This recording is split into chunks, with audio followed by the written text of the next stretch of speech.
క్రైస్తవులం అని చెప్పుకుంటే సరిపోదు. మనల్ని మనము సాక్ష్యం చెప్పుకోవడం కాదు, కానీ మనం ఉంటున్న ప్రాంతంలో, మనం ఉంటున్న కాలనీలో మన గురించి ఒక సాక్ష్యము ప్రజలు ఏ విధంగా చెప్తున్నారన్నది దేవుడు చూస్తూ ఉంటాడు. నువ్వు ఆదివారం రాగానే చర్చికి వెళ్తున్నావు, ఓకే, కానీ మిగతా 6 దినములు నువ్వు ఎలా నడుచుకుంటున్నావని ప్రజలు గమనిస్తుంటారు. ఎందుకంటే దేవుడు పరిశుద్ధుడు, మనం కూడా పరిశుద్ధంగా ఉండాలని ప్రభు ఆశపడుతున్నాడు.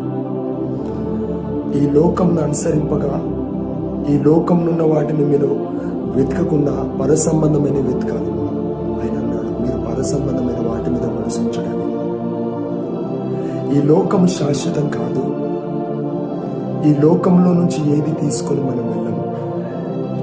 మనం తీసుకొని వెళ్ళేదంటే ఒక సాక్ష్యము మన గురించి మాట్లాడాలి. మన గురించి అనేకులు తను నిజంగా దేవుని నమ్మాడు, దేవుని కోసం బ్రతికాడు, బ్రతుకు దినములన్నీ ప్రభు కోసం బ్రతికాడని ప్రజలు మనకు